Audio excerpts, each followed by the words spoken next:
Hello everyone and welcome back to SN Study Station. So this is सना नईम और आज बिल्कुल नए टॉपिक के साथ हम लोग स्टडी करेंगे जो कि है सीटिंग अरेंजमेंट. ओके, तो बहुत से लोग ये टॉपिक जानते भी होंगे. ऑलमोस्ट हर एग्ज़ाम में ही ये टॉपिक पूछा जाता है. सीटिंग अरेंजमेंट, बैठने की व्यवस्था. ठीक है, रीजनिंग का टॉपिक है, यानी कि थोड़ा सा लेंदी होता है इसे सॉल्व करना, बट हो जाता है. ऑलमोस्ट हम लोगों ने रीजनिंग के लगभग सारे टॉपिक्स कवर कर लिए हैं. मतलब जो ऐसे मेन टॉपिक्स होते हैं जो ज़्यादा लेंदी नहीं होते हैं वो हम लोगों ने पहले ही कवर कर लिए हैं. अब ये कुछ और टॉपिक्स रह गए हैं जो थोड़े से टिपिकल हैं. टाइम टेकिंग है, इसमें टाइम लगेगा इसको समझने में, सॉल्व करने में, लेकिन हो जाएंगे. ठीक है, तो आगे बढ़ते हैं. और सबसे पहले अगर आप न्यू ज्वाइनर हैं तो आप चैनल को सब्सक्राइब कर सकते हैं. ओके, एंड और शेयर कर दीजिए ताकि और भी लोग जुड़ सकें. तो आगे चलते हैं और सबसे पहले देखते हैं कि सीटिंग अरेंजमेंट कितने तरह का होता है. ठीक है, देखिए, there are 4 types of seating arrangement. एक तो होता है सर्कुलर सीटिंग अरेंजमेंट. सर्कुलर यानी कि गोलाकार, यानी कि एक सर्कल में, एक गोले में कुछ लोग बैठे हुए हैं. सीटिंग यानी कि बैठने की व्यवस्था है, तो बैठे तो हुए हैं, पर किस तरह से बैठे हुए हैं? गोले में बैठे हुए हैं.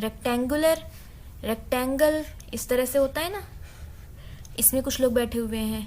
स्क्वायर यानी कि चौकोर.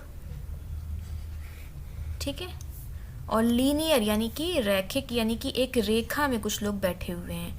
ठीक है, एक रेखा में बैठे हुए हैं ऐसे. तो देखिए, यहाँ पे कंटेंट दोनों ही लैंग्वेज में है, इंग्लिश और हिंदी. आप जिसमें भी कंफर्टेबल हो आप आसानी से देख सकते हैं. ठीक, बाकी अगर इसके बाद भी कोई डाउट होगा देन आप कमेंट कर सकते हैं, जो भी चीज़ ना समझ में आए. तो ये 4 तरह का सीटिंग अरेंजमेंट होता है. इसमें इस तरह से लोग बैठ सकते हैं. ठीक है, अभी आगे पढ़ेंगे और इसमें बैठ सकते हैं लोग. ठीक, और सब में अलग अलग नंबर ऑफ पर्सन्स की, कभी जो है आपको कहा जाएगा 6 लोग बैठे हुए हैं, 7 लोग, 8 लोग, इस तरह से दिया जाता है. तो आज के सेशन में अभी हम लोग सर्कुलर सीटिंग अरेंजमेंट ही पढ़ेंगे. सबसे ज़्यादा यही पूछा भी जाता है, या फिर लीनियर भी पूछा जाता है. वैसे तो सारे ही पूछे जाते हैं, सर्कुलर ज़्यादा पूछा जाता है. तो सबसे पहले गोलाकार, गोले में किस तरह से लोग बैठते हैं, पहले ये पढ़ेंगे. तो इसको पढ़ने के लिए सबसे पहले देखिए, गोलाकार या चक्राकार एक ही बात है. गोले में किस तरह से लोग बैठे हुए हैं एक सर्कल में, तो ये 3 तरह का होता है. एक तो ऐसा होता है कि when all persons are facing towards the centre, जब उस पे जितने भी लोग बैठे हुए हैं उन सभी का मुंह किधर है? अंदर की ओर है, सेंटर की तरफ है, यानी कि अंदर की ओर है. आउटसाइड द सेंटर, दूसरी कंडीशन ये है कि जब सभी लोग बाहर की ओर देख रहे हो, यानी कि इसमें कुछ लोग बैठे हुए हैं. आउटसाइड का मतलब कि वो बाहर की ओर देख रहे हैं इस तरह से. और तीसरी कंडीशन है कि when some persons are facing towards the centre and some are facing outside the centre, यानी कि एक गोले में कुछ लोग बैठे हुए हैं, कुछ लोग बाहर की ओर देख रहे हैं, कुछ अंदर की ओर देख रहे हैं. ठीक है, इस तरह से हो गया, जितने भी लोग बैठे हुए हैं. तो ये आप लोग जानते भी होंगे. ठीक है, तो इस चीज़ का सबसे पहले आपको सर्कुलर सीटिंग अरेंजमेंट के लिए सबसे पहले ये देख लेना है कि जो भी प्रश्न आएगा उसमें जो लोग बैठे हुए हैं वो अंदर की ओर देख रहे हैं या बाहर की ओर देख रहे हैं, या दोनों मिक्स्ड है. ठीक है, तो ये बहुत इम्पॉर्टेंट है. क्यों इम्पॉर्टेंट है? इसके लिए आगे बहुत सारी चीज़ें हम लोग जानेंगे तो उससे मालूम चलेगा. देखिए, तो यहाँ पे अप्रोच समझ लेते हैं. देखिए, कोई भी पजल होता है तो उसे यूं ही नहीं सॉल्व कर दिया जाता है. कुछ चीज़ें हमें समझनी पड़ती हैं, देखनी पड़ती हैं कि किन किन बातों का हमें ध्यान रखना है, कैसे शुरुआत करेंगे, किन किन पॉइंट्स को हम बहुत ही ध्यान से पढ़ेंगे और क्या करना है. ओवरऑल वो पूरी अप्रोच यहाँ पे आपको मिलेगी. देखिए, तो गोलाकार अगर आ रहा है, सर्कल में कुछ लोग बैठे हुए हैं, 3 तरह से बैठ सकते हैं. अंदर की ओर देख सकते हैं या बाहर की ओर देख सकते हैं, या तो फिर दोनों मिक्स्ड, कुछ अंदर देख रहे हैं कुछ बाहर देख रहे हैं। तो सबसे पहले यहाँ पे दिया हुआ है कि पहले आप ये पता लगाइए कि नंबर ऑफ पर्सन्स, कितने लोग बैठे हैं। ठीक है, नंबर ऑफ पर्सन्स कितने हैं, ठीक है, और उनको आप किस तरह से बिठाएंगे। पहले एक ये आपको स्ट्रक्चर बना लेना, जैसे कि मान लीजिए आपको कहा गया कि 6 लोग बैठे हैं। ठीक, तो 6 लोग बैठे हैं तो 2 ऐसे आमने सामने हो गए, 2 ऐसे आमने सामने और 2 इस तरह से हो गए। ठीक, उसके आगे जो भी कहा जाए, मतलब आपको एक ऐसा स्ट्रक्चर पहले बना लेना है, तैयार कर लेना है।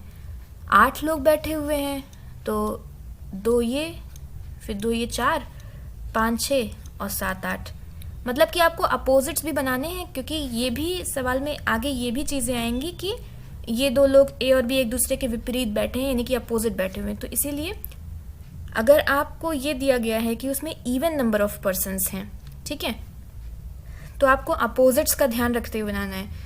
और अगर ये कहा गया कि किसी गोले में 5 लोग बैठे हुए हैं, तो 5 आप कैसे भी बना दें, 1 2 3 4 5, ठीक, कैसे भी बना दीजिए, तब कोई ज़्यादा प्रॉब्लम नहीं होगी। बट यहाँ आपका अपोजिट, अगर 5 पर्सन्स है, 5 लोग बैठे हुए हैं, तो यहाँ पे आपका अपोजिट्स का कोई मतलब नहीं है। लेकिन अगर इवन नंबर ऑफ पर्सन, जैसे कि यहाँ पे 8 लोग बैठे थे, यहाँ 6 लोग बैठे हुए थे, तो अपोजिट का ध्यान रखना है। ठीक है, तो सबसे पहली चीज़ ये है, कितने लोग बैठेंगे, किस तरह से बैठेंगे, ये आपको स्ट्रक्चर बना लेना है। दूसरी बात है डायरेक्शन। ठीक है, यानी कि अभी जिसके बारे में बात कर रहे थे कि अंदर की ओर देख रहे हैं, केंद्र की ओर देख रहे हैं, केंद्र से बाहर देख रहे हैं, ठीक है, या फिर दोनों मिक्स्ड हैं, दोनों तरह से, कुछ अंदर कुछ बाहर देख रहे हैं। तो डायरेक्शन पता करना बहुत ज़रूरी है, क्योंकि उसी से आपको लेफ्ट और राइट का अंदाज़ा होगा। ठीक, अगर आपको कहा गया है कि सभी लोग अंदर की ओर देख रहे हैं, ठीक है, और यहाँ पे कोई पर्सन ए बैठा हुआ है, तो आपको कहा जाए कि ए के लेफ्ट में बी बैठा है, तो अगर ये अंदर देख रहा होगा तब तो इसका लेफ्ट इधर को आएगा, और अगर ये बाहर को देख रहा होता तब इसका लेफ्ट इस तरफ को आता है। तो ये फ़र्क पड़ जाता है। तो डायरेक्शन देखना बहुत ज़रूरी है। ठीक है, बहुत ही छोटी छोटी सी चीज़ें हैं और बहुत ही बेसिक चीज़ें हैं। ठीक है, और बट ध्यान रखना है इन चीज़ों का। हाँ, तो अगर इन बातों का ध्यान रखेंगे तो कभी भी आपका पजल गलत नहीं होगा, और प्रैक्टिस करनी होगी थोड़ा इस पर। ठीक, तीसरी बात क्या कही जा रही है, the positions are specified through conditions involving specified persons are sitting.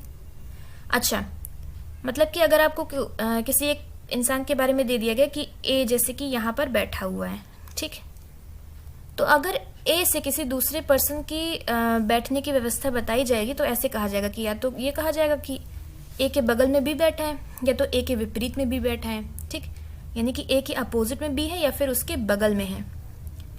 ठीक है, तो इन चीज़ों का ध्यान रखना है। इसी तरह से आपको किसी की पोजीशन दी जा सकती है। फोर्थ लाइन क्या है कि आपको जितनी भी डेफिनेट इन्फॉर्मेशन यानी कि निश्चित जानकारी है उसका इस्तेमाल करते हुए जितनी जगह हो सके वो ज़्यादा से ज़्यादा जगह भर देनी है। ठीक है, और स्टार्टिंग पॉइंट क्या होगा ये बहुत ध्यान रखना है। अभी हम लोग क्वेश्चन सॉल्व करेंगे तो उसमें देखेंगे कि शुरुआत कहाँ से करनी होती है। हाँ, और ये भी बहुत इंपॉर्टेंट चीज़ है, 5th नंबर पॉइंट, कि कुछ भी एज्यूम नहीं कर लेना है, यानी कि प्रश्नों में कभी भी कुछ भी ना माने, अपने मन से नहीं मान लेना है। जैसे अगर आपको कहा गया है कि ए है, ए कहीं बैठा है, ए के बगल में बी बैठा हुआ है, तो ए के बगल में अगर बी है तो ए के लेफ्ट में भी आ सकता है और राइट में भी आ सकता है ना, दोनों पॉसिबिलिटीज़ हैं। तो हमेशा पॉसिबिलिटीज़ को लेके चलना है, अपने मन से नहीं मान लेना है कि हाँ ए के बगल में है तो कहीं भी बिठा दिया काम चल जाएगा, ऐसा नहीं। हाँ, फिर है जो निश्चित जानकारी है वो तो हम उसका इस्तेमाल करते हुए सारी पोजीशंस फिल करते जाएंगे, और जो अनिश्चित जानकारी है उसको एक अलग जगह पर नोट करते जाएंगे ताकि हमें बार बार पजल को पढ़ना ना पड़े। ओके, ठीक है, तो आगे चलते देखिए। और कुछ बातें और हैं कि कंपैरेटिव इन्फॉर्मेशन यानी कि तुलनात्मक जानकारी लेना है, कि किसी को किसी से कनेक्ट करके दिया जा रहा है जानकारी तो उसको लेना है, और सारी संभावनाओं को ध्यान में रखना है कि हाँ ये भी हो सकता है, ये भी हो सकता है। कुछ वर्ड्स हैं जो कि बहुत इंपॉर्टेंट है, not only, who, and, but, दोस्त, हिंदी में नहीं, केवल, कौन, कौन नहीं जो कहेंगे इसे, जो। हु मतलब जो, अगर आपको पूरे सेंटेंस में आएगा हिंदी में तो वो जो, और लेकिन किसका, ठीक है। इन वर्ड्स का ध्यान रखना है, कैसे किसका क्या यूज होगा वो आगे पढ़ेंगे। अच्छा, अगर किसी का जेंडर डिफाइन करना है तो आप इन वर्ड्स को भी देख सकते हैं, हिम, हर, ही, शी, ठीक है। उसका वह, हाँ, इंग्लिश में आप इन वर्ड्स से भी जेंडर पता लगा सकते हैं, बट नेचुरली इसका ज़्यादा कुछ मीनिंग नहीं है। हाँ, और लास्ट पॉइंट है कि दो ऐसे वर्ड्स होते हैं, हु और एंड, ये बहुत इंपॉर्टेंट। हु जो होता है, हु का मतलब होता है जो, ठीक है। अगर आपको कहा जाए कि A is sitting next to B, ठीक है, A is next to B, आगे कहा जाए हु इज, तो ये जो हु है यानी कि जो की, तो वो बी के बारे में बात कर रहा होता है, ठीक है। और अगर यहीं पर एंड लगा होता, A is next to B end, तो एंड जो है वो ए के बारे में बात कर रहा होता है। तो हु जिसके बगल में लगा होगा उसके बारे में बात करेगा, और एंड फर्स्ट पर्सन के बारे में बात करेगा। तो आगे चलते हैं और एक सवाल को जल्दी से सॉल्व कर लेते हैं। देखिए, यहाँ पर एक क्वेश्चन है, A B C D E F G, कितने लोग हैं? A B C D E F G, यानी कि यहाँ पर 7 लोग बैठे हुए हैं, ठीक है, 7 लोग हैं। तो यहाँ पे अपोजिट का कोई प्रॉब्लम नहीं है, ऐसे हम डायरेक्शन रख देते हैं, ठीक है, 7 लोग। हाँ, फेसिंग द सेंटर, सबसे इंपॉर्टेंट कि सभी की डायरेक्शन किस तरफ है, सभी अंदर की ओर देख रहे हैं। तो पहले ये स्ट्रक्चर बना लिया सबसे पहले। अब क्या करना है, आगे पढ़ते हैं। शुरुआत कैसे करेंगे? D is third to the left of C, ठीक है, सी के लेफ्ट में 3rd नंबर पर डी है, तो हम सी को यहाँ रखते हैं क्योंकि सी से हमें डी की इंफॉर्मेशन पता लग रही है। सी के लेफ्ट में 3rd नंबर पर डी है, तो सी का लेफ्ट इधर 1 2 3, यानी कि यहाँ पर आ जाएगा डी। क्लियर है? सी के लेफ्ट में 1 2 छोड़ के तीसरे नंबर पर डी बैठा हुआ है। देखिए, सी से हमने शुरुआत की तो सी को यहीं नीचे क्यों रखा? क्योंकि यहाँ पे रखने से क्या होता है कि आसानी होती है लेफ्ट राइट की, ठीक, यहाँ पे रखने से हमारा लेफ्ट राइट बहुत आसान होता है। ओके, आगे सी के आगे कहा गया हु वर्ड लगा, यानी कि वो सी के बारे में बात कर रहा है, यानी कि C who is second to the left of A, C जो कि ए के लेफ्ट में 2nd नंबर पर है। सी ए के लेफ्ट में है तो यानी कि ए जो है वो सी के राइट में यहाँ पर आएगा ना, तो अब ए के लेफ्ट में एक दूसरे नंबर पर सी हो गया, ठीक। आगे B is third to the left of D, D बना हुआ है ना, हाँ ये है। डी के लेफ्ट में तीसरे नंबर पर कौन है? बी है, तो डी के लेफ्ट में 1 2, यानी कि यहाँ पर बी आ जाएगा। ओके, एंड बी के बारे में बात कर रहा है first person, and B is second to the right of G, B जो है वो जी के राइट में 2nd है, यानी कि जी यहाँ होगा तो उसके राइट में 2nd में बी हो गया। क्लियर? और आगे कहा जा रहा है E is not an immediate neighbour of A, E और ए पड़ोसी नहीं है, तो ई यहाँ पे नहीं आएगा, तो ई के लिए सिर्फ यही एक जगह बची। एक कौन बच रहा है? ई एफ बच रहा है ना, यहाँ एफ यहाँ पे आ गया। तो इस तरह से हमारा ये फिगर बन गया। देखिए सभी लोग बैठ गए, ठीक है। तो सबसे पहला काम क्या करना है कि आपको पहले स्ट्रक्चर बनाना है, उसमें कितने लोग बैठे हुए हैं, ऑड नंबर ऑफ पर्सन से इवन नंबर ऑफ पर्सन से, इसका ध्यान रखना है। और फिर उसके बाद डायरेक्शन बना देनी है, फिर कहीं एक जगह से आपको शुरुआत करनी है। वैसे ऑलमोस्ट सेंटेंस के फर्स्ट या सेकेंड सेंटेंस से आप स्टार्टिंग कर सकते हैं। कोई बहुत डिफ़िकल्ट पजल होगा तब वो बहुत घुमा के दिया होगा, अदरवाइज आप शुरुआत कर सकते हैं। बहुत आसान सा पजल था, ठीक है। और लेफ्ट राइट का खास ध्यान रखना है, ठीक है। ओके, तो आई होप कि यहाँ तक की सारी चीज़ें आपको क्लियर होंगी। और कुछ भी चीज़ अगर नहीं क्लियर है तो आप वीडियो देखने के बाद कमेंट कर सकते हैं, और आप सजेशंस भी दे सकते हैं।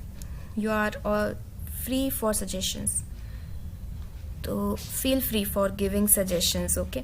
And please like, subscribe to my channel, which is SN Study Station, and like this video. Thank you so much.